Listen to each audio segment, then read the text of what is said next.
nagbabalik ang Doctors on TV. Ayan, yung topic natin this morning is breast cancer because it's Breast Cancer Awareness Month. Panoorin natin ang video na ito. An ounce of prevention is way better than a pound of cure. Gayon din sa kaso ng breast cancer. Batay sa datos ng World Health Organization, ito ay pumapangalawa sa mga nangungunang kaso ng cancer deaths sa buong mundo. Tinatayang nasa humigit kumulang na 500 o mahigit 13% ng kababaihan ang namamatay dahil dito. Bagamat mas mataas ang kaso nito sa mga kababaihan, maaari ding magkaroon ng breast cancer ang mga lalaki. Subalit sa mga nakalipas na taon, bumaba ang mortality rate ng breast cancer.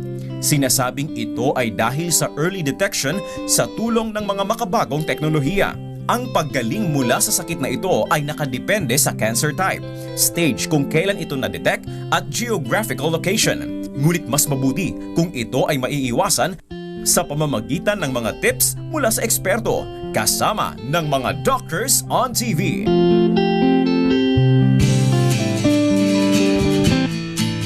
Ayan mga kasambays, to join me this morning isang napakagandang doktora at of course a very good friend of Dr. JM. And this morning malungkot nga siya dahil nga niya makikita si Dr. JM. Ayan.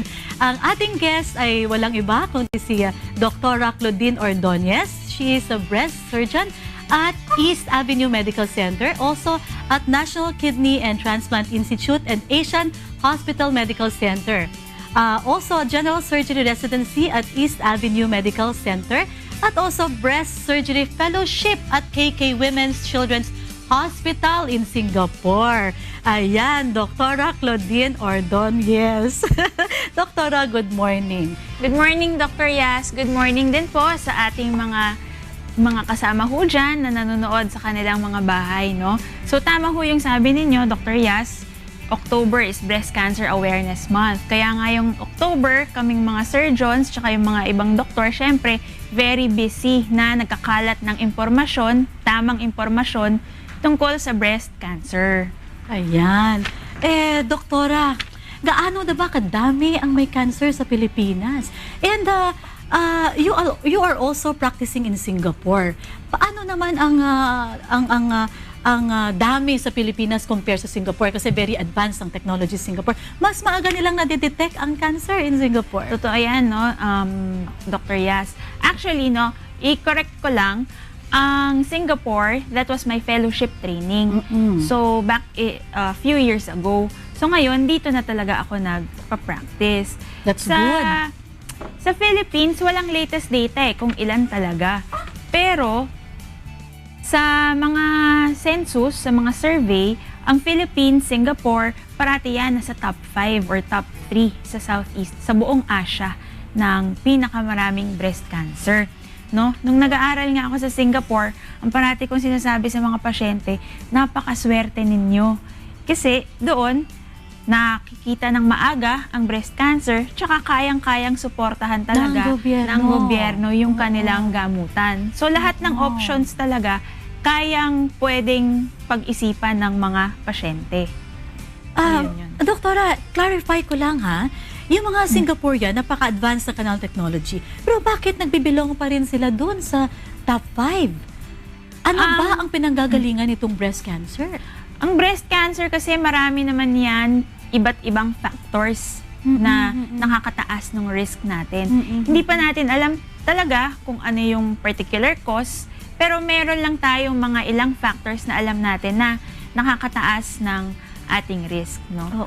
What are these risk factors, Okay, sige. Number 1 yan, syempre, age.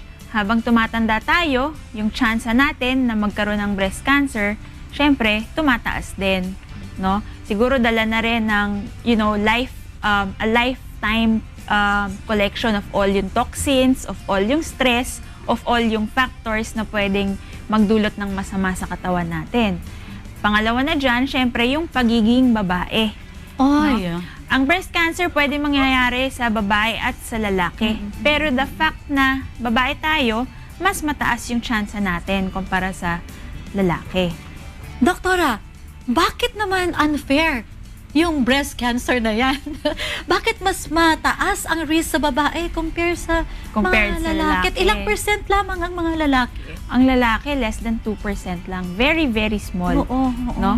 So, dahil yan kasi dun sa ating female hormone na tinatawag natin na estrogen. Estrogen. Okay. So, yan yung factor kung bakit syempre mas marami sa babae. Kasi tayo ang mas marami talagang estrogen sa Doktora, katawan. ano itong estrogen at bakit nagkukos ito ng mga breast lumps? At ano yung mga factors din na nagpapataas ng ating estrogen level sa katawan? Yung estrogen, yan yung female hormone, no? Ang lalaki meron din kaunti niyan, pero very, very minimal. Kaya nga hindi ganun kadami ang nagkakaroon ng breast cancer sa kanila, no? Ngayon, sa babae, kasi yung estrogen, yan yung pinoproduce na hormone para matulungan mag-proliferate ang breast cells. Okay. No? Now, karamihan ng breast cancer, responsive yan sa estrogen. So, para siyang pagkain. Oo. No? Habang bata pa tayo, habang nagre-regla pa ang babae, marami pa yan estrogen. Kasi ang ovary, nagbibigay pa yan ng estrogen. Pero pag nag-menopause ng babae, may kaunti na lang na estrogen kasi hindi lang naman ovaryo ang Nagpo-produce ng estrogen. Another clarification, doktora, no? Kasi pareho tayong babae at napakadaming babae sa mundo. Yes. Overwhelming. May mga naririnig tayo na, ay, nako, pag wala ka ng estrogen, magdadry na yung skin mo, papangit ka na, yan ang nagpapaganda sa mga babae. Doktora, paano ito? Ano yung conflicting statement na yan? Is it conflicting o meron tayong degree or level lang ng estrogen sa katawan na dapat ipanatili? I think, yung iba nga talaga na nagme-menopause, medyo nagdry talaga. Kasi nga yung estrogen, dahil nga yan yung female hormones, yan yung medyo pampaganda talaga sa atin. Ayun, pampaganda. No? Yeah. Yan yung pampaganda ng Yes. skin, no? And then, pero kasi, pag nag-menopause, meron pa rin naman estrogen.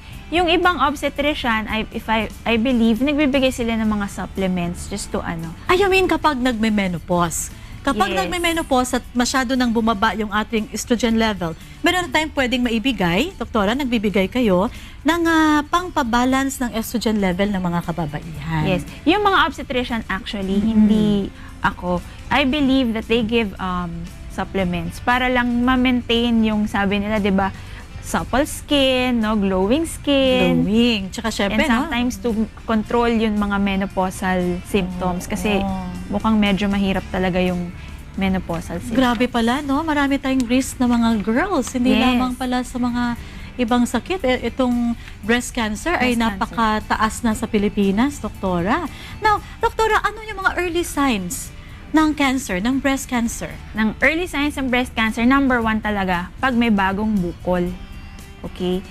Pag may bagong bukol ang babae, kailangan magpatingin agad. Oo. So, yan ang pinaka-common eh. Tapos, andyan din pag may pagbabago sa hugis, o kaya sa itsura, Hugis, o kaya doktora, sa kulay, ng breasts. Ng breast. Okay. Kasi dapat yan, syempre, araw-araw mo naman nakikita, medyo memoryado mo na yan kung ano yung itsura.